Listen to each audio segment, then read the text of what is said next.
Good morning, everyone. I'm Jenny Ray LaRue here with my co-host Naman. It is Tuesday. Is it Tuesday? Nope, it's Wednesday. Wednesday, July 9th, and we are going to kick off with a really interesting episode today of Market Outsiders. Welcome if you're here for the first time. We're excited that you're here. We talk about things that you don't necessarily hear in the business news or things that are in the business news, but second and third order insights about those items as well. How are you this morning, Naman? I'm doing well. Usually, this podcast is how I kick off my day, but I had a client call at 6 a.m. this morning, so I'm raring and ready to go.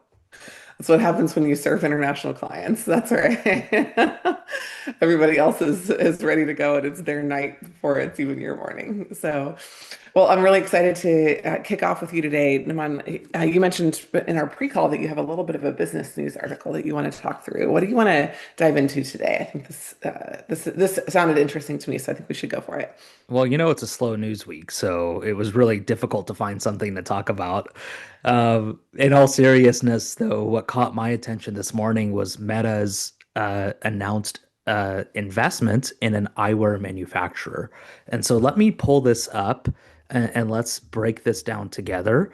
So high level is that EssilorLuxottica, who is the maker of Ray-Ban as well as other glasses brands, has just sold a minority stake in the company to Meta. As I'm sure listeners of this podcast know, Meta has been getting into wearables. They've experimented with smart glasses. And so this is a doubling down on that bet. Before we dive into the business implications of this, as well as some of the details, Jenny Ray, I've heard through the grapevine that you have worn Meta glasses before. What was your experience like? This is so interesting that this is happening this week because last week, for the first time, I was doing some filming in our offices in Northern California, and one of our content producers came wearing these funky looking cool glasses. And I commented on them that I loved them and I thought that they were a great fit on her. And she was like, "Oh, like I'm actually watching stuff that you're doing on my glasses." And I had no idea until the end of the week that it was Meta that was delivering the actual software for it. I just knew that they were Ray-Ban glasses. So this is super interesting news to me. I was shocked when she told me what the price point was. I thought they were incredibly low, and I thought of about 50 use cases in the 24 hours that we were together while we were there. In fact, we were having a conversation with someone who started out by saying, I'm moving into becoming a professional fishing guide, and I've just really recently felt like I needed to do more YouTube content. And then he went on to tell this incredible story about how he was formerly incarcerated and how when he came out of incarceration, his life changed and then like what his life has been like since then, and then how fishing has been a way that he has connected with other men throughout his life and how now he wants to just get out on the water and encourage people. And the whole time I'm sitting there thinking, this guy is incredible. If we had been able to do just, behind the scenes content from a first person point of view to capture that content from him, like how powerful would it be and how uninvasive compared to like sticking a camera in somebody's face. And so the glasses can record the glass, you can, review on the glasses. And I'm sure there are many other things, but there were a lot of moments or conversations that it would have been so helpful just to have a quick, like, a quick moment when you can just tap the glasses, they take a video for you, and then you have this really, high content focus.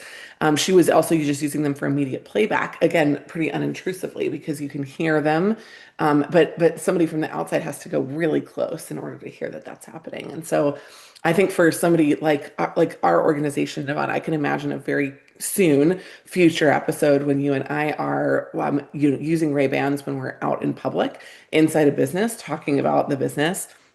And we're creating content that people don't necessarily know that we're creating, and we're able to get more authentic content because of that. So I can also think of other issues with it related to the I was fact going to that say you we'll have can, to talk to the lawyers about that. yeah. But there has been kind of a move in recent times to not require disclosure from people when you're filming them. It's like if it happened, it happened. And that move in this moment that we're in right now seems like a really great foray for this. So I expect this to be one of the hottest gifts on Christmas lists for this year. I definitely would love to have a pair for myself, and I have not felt that way as an early adopter of a lot of other wearables or items. I'm often like, I don't get the use case for those, but these I got immediately, and I think that this is a really interesting investment. So, would love to talk through some of the numbers now. How much did she say that she paid for that pair of glasses? She said it was under $400. Interesting. And Yeah. so, whether that's the right price point or whether that was some kind of discounted price point, I'm going through her channel. If they're $5,000 glasses, I'm going to go get it somewhere else. Yeah. But that felt like a little bit of a low price point for me. I probably would have priced it at 6 or 7 because I don't think there's a huge difference between a 300 and a $600 or $700 pair of glasses for somebody that's interested in them. But it seemed like there was a very like immediate share play at hand here, where the goal is to like be the maker of these glasses early. So I had not looked into whether Meta was already invested or just partnered with them. But I would imagine that from Ray-Ban's side, I don't know if it'll talk about this. Like I would prefer to be the only place that you can get Meta glasses if I'm Yes. Ray-Ban. And so, taking an investment from Meta it seems like a way to basically kind of formalize what I wanted to have happen anyhow. 100%. The article actually doesn't talk about it. It's pretty bare bones, and I can just scroll through here. It's really focused on the implications for Luxottica's share price, right? And I think the implications of that, like the reason the stock is up almost 6%, is because if Meta takes a minority stake in this manufacturer, well, then this is where Meta glasses are going to come from now. And so, like the first thing that I thought of is, okay, if I'm Luxottica, why do I sell equity? I only do it if I feel like I have to. And so a player like Meta is like coming to the table and saying, look, we'd like to make you our exclusive manufacturing partner, but to do that, we need an equity stake. We're not interested in just some kind of joint venture. And so, Meta has options that Luxottica probably doesn't here.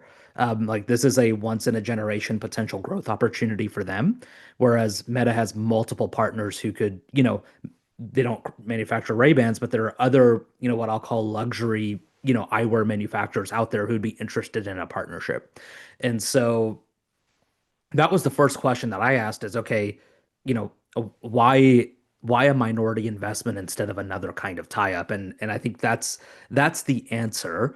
And there's benefits to Meta to vertically integrating as well, at least a little bit, right? I could see this setting the stage eventually for an outright acquisition, where you just bring this manufacturer in-house, and there are economies of scale that you can unlock from that kind of vertical integration.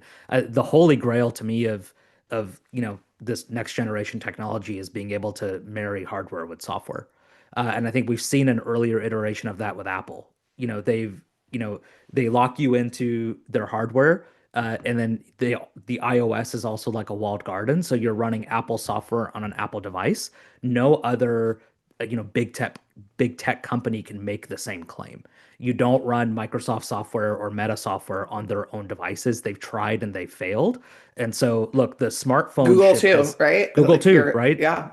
Right? They have very small share in the smartphone market. So I think the ship has sailed for smartphones. The next kind of frontier is wearables, and perhaps some kind of like AI specific device that's like a smartphone but not.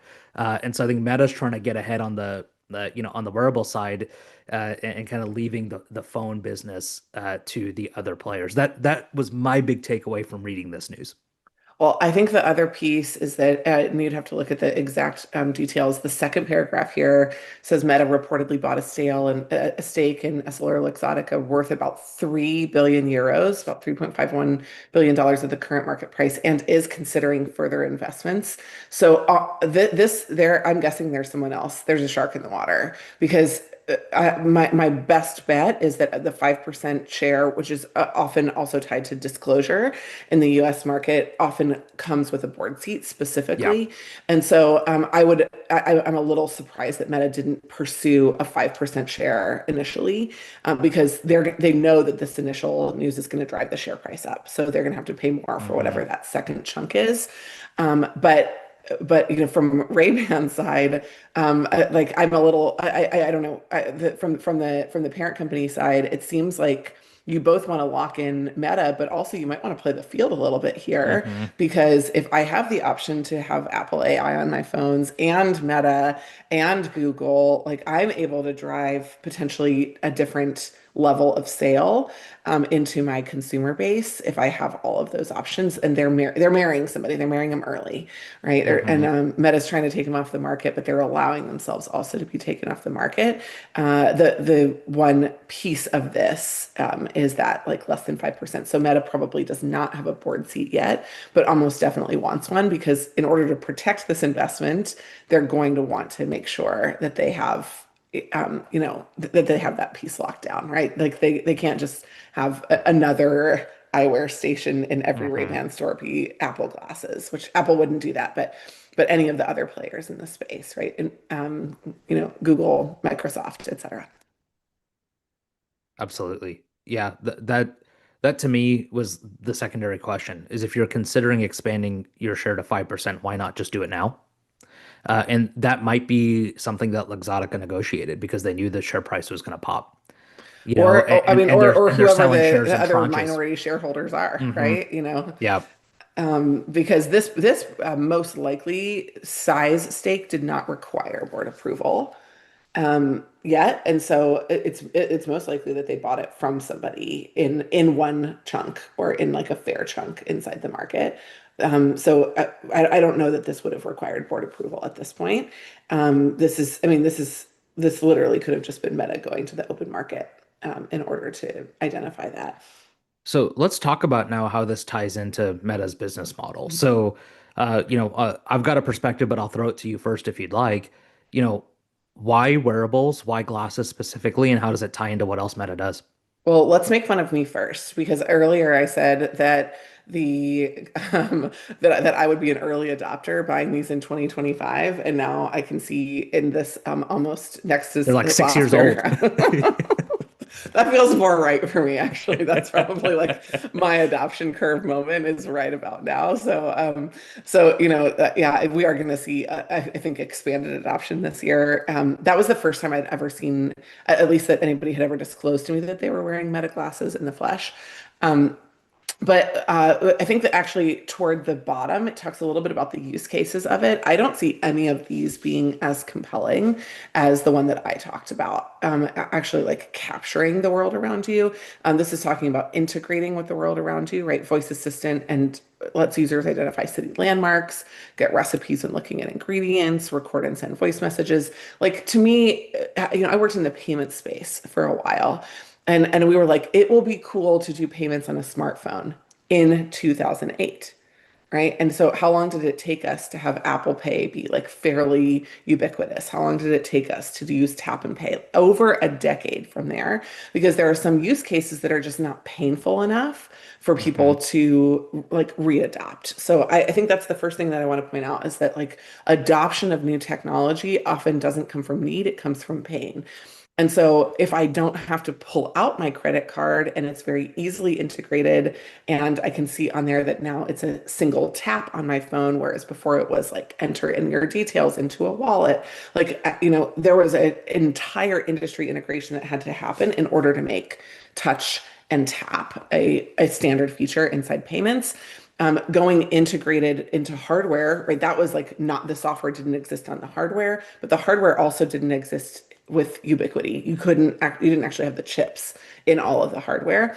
So here you're looking to go backwards, and you're basically saying like, I used to be able to have the probably Oculus glasses that have similar functionality with VR and integration with the world, but now I'm actually thinking about different use cases for them. And to me, the content explosion is that use case. If everybody wants to capture the world around them, even their kids, like my kids hate posing for pictures. So if I'm able to snap a candid with them instead of making them pose and giving me that like weird, funny face and running away and having one of them punch the other one while it's happening, just because I asked them to take a picture, right? Like I think, there are lots of available moments for this. So when I look at this, I think of that being a part of the interest in driving engagement with Meta's content, right? Because Exactly. if I'm Meta, I understand as the owner of Instagram, WhatsApp, and Facebook that like if I don't create an avenue for people to generate a content engine, I think that's like where TikTok kind of ate Meta's lunch for a bit at least, is that they made it much easier for people to create content, much easier for people to engage with content. And so if Meta falls on the wayside for that, then you're going to Yeah. find the I think same that's the key issue. point. That's the key point, right? It's the tie-in, like your content is generated by your users. And so this is giving your user base another way to tie into that ecosystem. I think that's kind of the first order effect.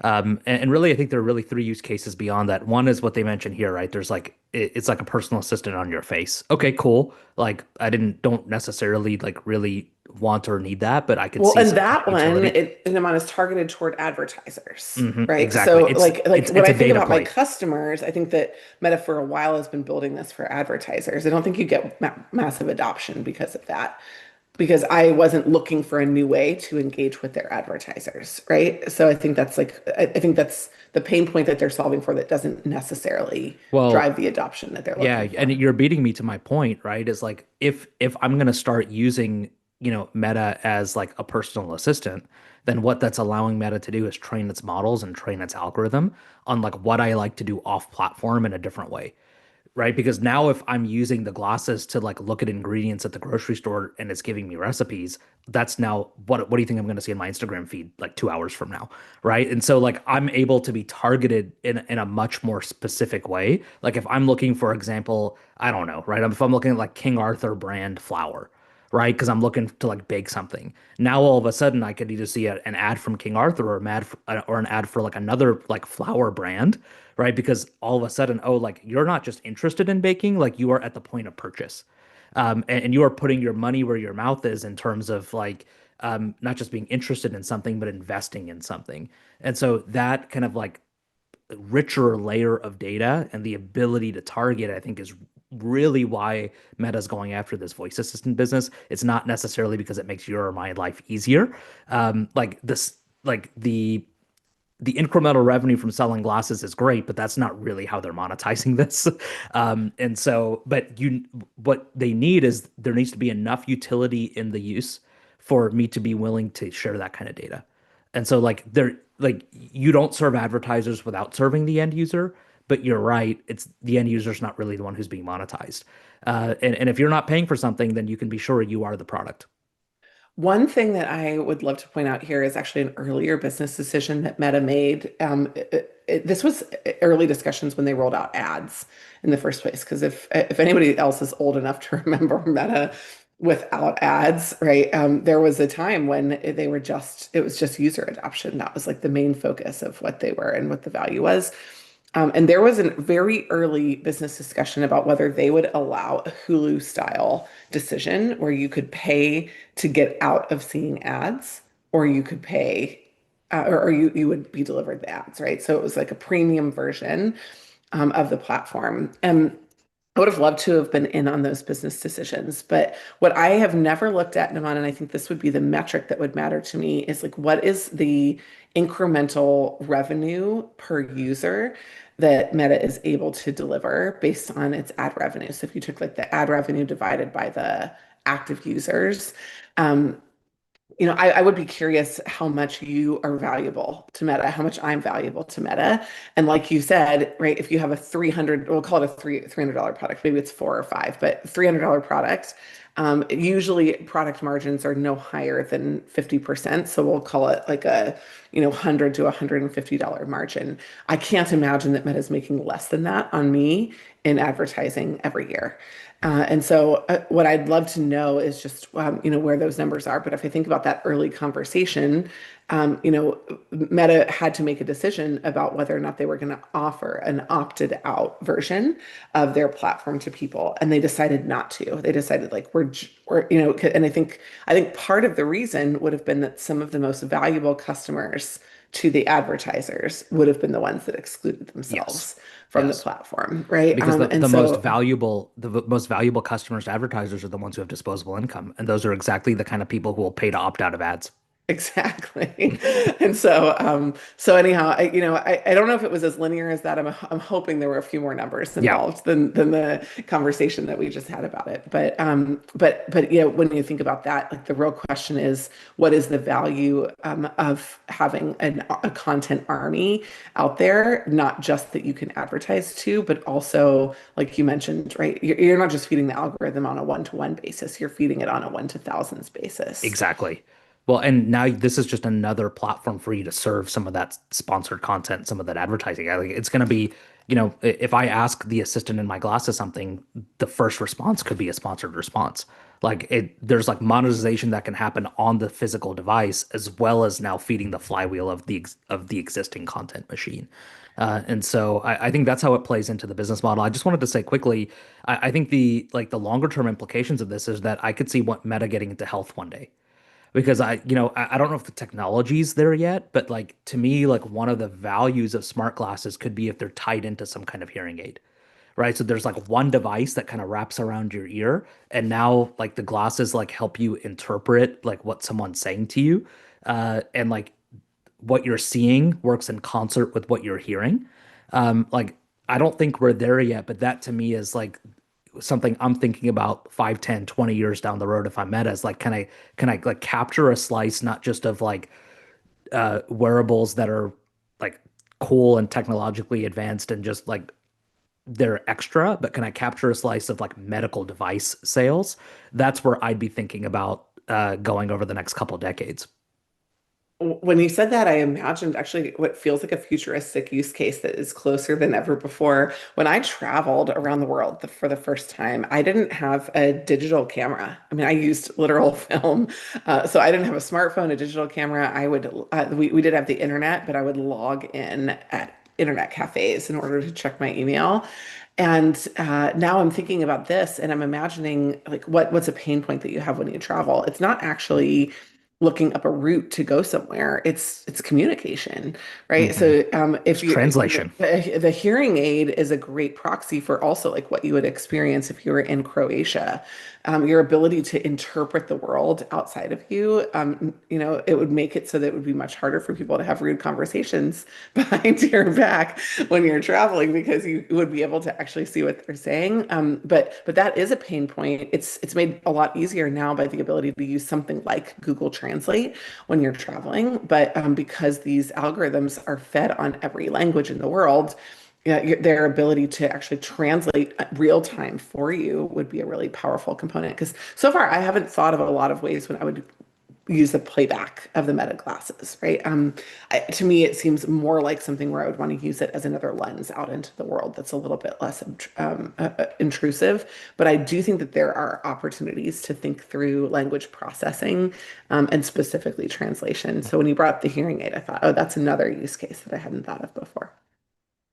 Well, I think we both agree that strategically this seems like, low risk, high reward move for Meta. It's $3.5 billion.